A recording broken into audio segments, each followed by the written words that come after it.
नमस्कार साथियों, bike coffee channel पर फिर से आप लोगों को और एक नए वीडियो में स्वागत है।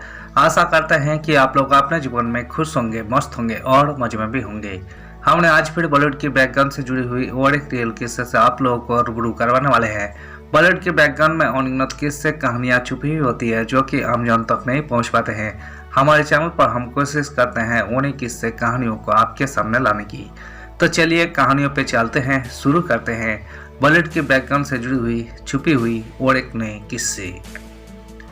लता मंगेशकर मानती थी गुरु, एक्टर बन हुआ असफल, संगीतकार बनते ही बना स्टार, किया 150 से ज्यादा फिल्मों में काम।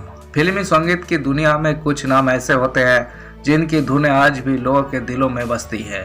40 से 50 के दशक में हिंदी फिल्मों में संगीत का एक सुनहरा दौर था और उस दौर के सबसे बड़े जादूगर श्री रामचंद्र थे। उनकी धुनों में एक अलग ही मिठास थी जो सुनने वालों को तुरंत मोह लेती थी। उनके और लता मंगेशकर के बीच की कहानी भी बेहद रोचक थी। कहा जाता है कि लता मंगेशकर रात रात भर श्री रामचंद्र के पास बैठकर हर गाने की डिटेल सुनती थी। श्री रामचंद्र का जन्म 12 जनवरी 1918 को महाराष्ट्र के अहमदनगर जिले के बुधमा गांव में हुआ था। उनका असली नाम रामचंद्र नरहर चितलकर था। बचपन से ही उन्हें संगीत में दिलचस्पी थी। उन्होंने संगीत शिक्षा हासिल की। शुरुआत में श्री रामचंद्र ने अभिनय की दुनिया में कदम रखा। उन्होंने यूबी राव की फिल्म नागानंद में मुख्य भूमिका निभाई, लेकिन उनकी फिल्मों को ज्यादा सफलता नहीं मिली। इस अनुभव के बाद उन्होंने संगीत की ओर रुख किया और फिल्म उद्योग में अपनी अलग पहचान बनाने का निर्णय लिया। श्री रामचंद्र ने मिनर्वा मूवी टोन के बिंदु खान और हबीब खान के ग्रुप में शामिल होकर संगीत की तैयारी शुरू की और वहां हारमोनियम वादक के रूप में काम किया। उनकी संगीत यात्रा का पहला बड़ा मुकाम तमिल फिल्मों के साथ जुड़ा, लेकिन हिंदी फिल्मों में उन्हें असली पहचान 1942 में भगवान दादा की फिल्म सुखी जीवन से मिली। इसके बाद 1947 में आई फिल्म शहनाई ने उन्हें एक नामी संगीतकार के रूप में स्थापित किया। इस फिल्मों का आना, मेरी जान, संडे के संडे गीत आज भी लोगों की जुबान पर है।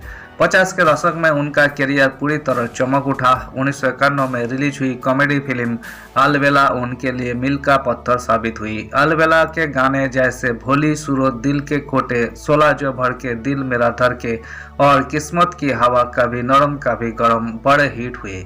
इस दौरान लता मंगेशकर उनकी संगीत प्रतिभा की इतनी बड़ी फैन बन गई कि अक्सर रात भर बैठकर हर गाने को ध्यानपूर्वक सुनती थी। श्री रामचंद्र ने हमेशा संगीत में नए प्रयोग किए। वे पश्चिमी संगीत वाद्यों जैसे ट्रम्पेट, बंगो, अल्ट्रोसेक, हारमोनिका और यहाँ तक कि सीटी को भारतीय संगीत में जोड़ते थे।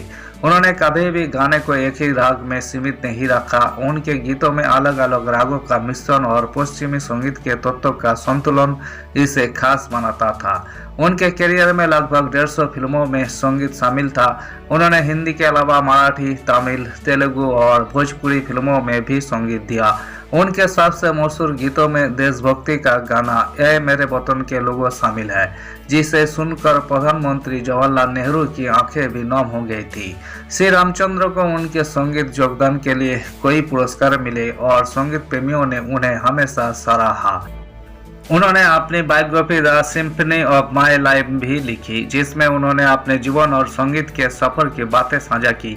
5 जनवरी 1995 को उन्होंने दुनिया को अलविदा कहा, लेकिन उनकी धुनें आज भी लोगों के दिलों में बसी हुई है। धन्यवाद साथियों, इस वीडियो में हमने लता मंगेशकर के गुरु माने जाने वाले श्री रामचंद्र से जुड़ी हुई किस्से को आपके सामने रखने की कोशिश की है। उम्मीद है दोस्तों वीडियो आपको जरूर पसंद आई होगी। वीडियो पसंद आए तो लाइक कर दीजिएगा। चैनल पर नए आए हैं प्लीज एक सब्सक्राइब कर दीजिएगा। मिलते हैं नेक्स्ट वीडियो में। धन्यवाद।